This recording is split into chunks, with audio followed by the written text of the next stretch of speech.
کیا آپ کو کبھی یہ خیال آیا ہے کہ آپ ایک ایسی حالت میں ہو جہاں سے آپ کو نکلنے کا کوئی راستہ نہیں مل رہا؟ اور صرف یہی نہیں بلکہ کیا آج آپ اپنی دنیا میں موجود مسائل کو دیکھ کر یہ نہیں سوچتے کہ ان سب مسائل کا خاتمہ کیسے ممکن ہے؟ یہ تمام مایوسیاں اور ان مایوسیوں سے خود کو محفوظ رکھنا اور ایسی حالت میں پہنچنا جہاں سے نکلنا ناممکن لگتا ہو، یہ سب حضرت یونس علیہ السلام کی کہانی ہے۔ اور حضرت یونس علیہ السلام کی یہ داستان حیات اس نہ ختم ہونے والے مشن کی عظیم مثال ہے، جو ہمیں یہ سکھاتی ہے کہ جہاں انسان کو کسی شدید مشکل سے نکلنا ناممکن لگتا ہو، تب بھی وہاں سے نکلنے کا راستہ ضرور ہوتا ہے، لیکن شرط یہ کہ آپ کا اللہ کی ذات پر مکمل اعتماد ہو۔ کوئی یہ سوچ بھی نہیں سکتا ہے کہ اس کرہ ارض پر موجود سب سے بڑی مخلوق یعنی ایک ویل مچھلی کے پیٹ میں کوئی زندہ رہ سکتا ہے، تو حضرت یونس علیہ السلام کیسے ایک ویل کے پیٹ میں اتنے دن زندہ رہے؟ کیا وہ واحد انسان تھے جو کسی ویل کے پیٹ سے زندہ سلامت باہر آئے تھے؟ کیا سائنس اس سارے واقعے کو مانتی ہے؟ حضرت یونس علیہ السلام ایک عظیم اور کریم نبی تھے۔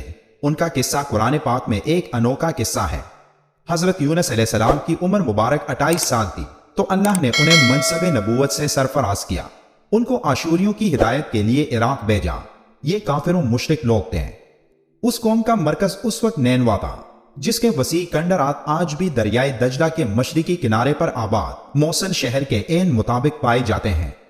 حضرت یونس علیہ السلام نے آشوریوں کو ایک اللہ کی دعوت دی، تو انہوں نے حضرت یونس علیہ السلام کو جھٹلایا اور بتوں کی پرستش کرنے سے انکار کر دیا اور ایسے کفر پر ڈٹے رہے۔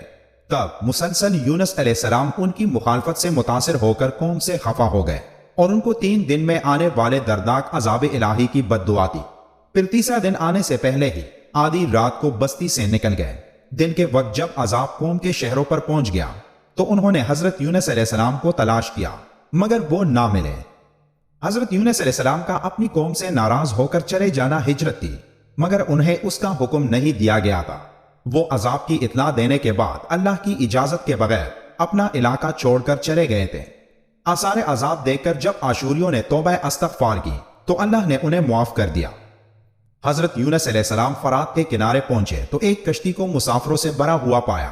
حضرت یونس علیہ السلام کشتی میں سوار ہو گئے اور کشتی نے لنگر اٹھایا۔ پورے دن کشتی سمندر میں سکون سے چلتی رہی۔ اچانک اونچی اونچی لہریں اٹھنے لگی۔ لوگوں نے اپنا ساز و سامان سمندر میں پھینک دیا کہ کشتی کا بوجھ کم ہو جائے، لیکن کشتی کا بوجھ پھر بھی کم نہ ہوا۔ تب انہوں نے آپس میں یہ طے کیا کہ قرآن اندازی کی جائے، کیونکہ ان کا عقیدہ تھا کہ کشتی میں اگر کوئی ایسا شخص سوار ہو جو اپنے آقا سے بھاگ کر آیا ہو تو تب کشتی کے ساتھ ایسا ہوتا ہے۔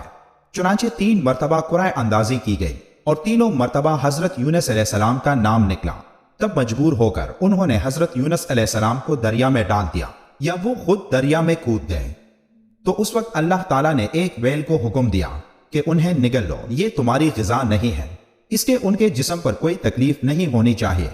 اس ویل نے حضرت یونس علیہ السلام کو اپنے پیٹ میں نگل لیا، اور یونس علیہ السلام نے جب اس ویل کے پیٹ میں خود کو زندہ پایا تو بارگاہ الہی میں اپنی ندامت کا اظہار کیا، کیونکہ وہ وحی الہی کا انتظار کیے بغیر اور اللہ سے اجازت لیے بغیر امت سے ناراض ہو کر نینوا سے نکل آئے۔ پھر حضرت یونس علیہ السلام نے مچھلی کے پیٹ میں اللہ کو ان الفاظ کے ساتھ پکارا: الہی تیرے سوا کوئی معبود نہیں، تو یکتا ہے، میں تیری پاکی بیان کرتا ہوں، بلا شبہ میں اپنے نفس پر خود ہی ظلم کرنے والا ہوں۔ روایت میں آتا ہے کہ یونس علیہ السلام مچھلی کے پیٹ میں 3 دن تک یہ تسبیح کرتے رہے، چنانچہ مچھلی نے اللہ کے حکم سے ان کو سمندر کے کنارے پر اگل دیا۔ حضرت عبداللہ بن مسعود رضی اللہ تعالیٰ عنہ فرماتے ہیں کہ مچھلی کے پیٹ میں رہنے کی وجہ سے ان کا جسم ایسے ہو گیا تھا جیسے کسی پرندے کا پیدا شدہ بچہ، جس کا جسم نرم ہوتا ہے اور جسم پر بال تک نہیں تھے۔ غرض حضرت یونس علیہ السلام بہت کمزوری کی حالت میں خشکی پر ڈال دیے گئے۔ اس کے بعد اللہ تعالیٰ نے ساحل پر ایک بیلدار درخت اگایا، اور اس کے علاوہ اللہ نے ان کے لیے ایک جنگلی بکری بیچ دی جو زمین کی گھاس اور جڑی بوٹیاں کھاتی تھی اور صبح و شام آپ کو دودھ پلاتی تھی، حتیٰ کہ آپ کی توانائی لوٹ آئے۔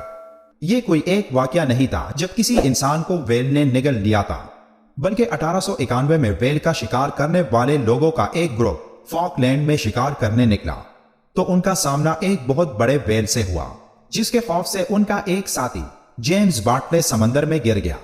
ان کے ساتھی یہ سمجھے کہ وہ ڈوب چکا ہے، اس لیے انہوں نے اس ویل کا شکار جاری رکھا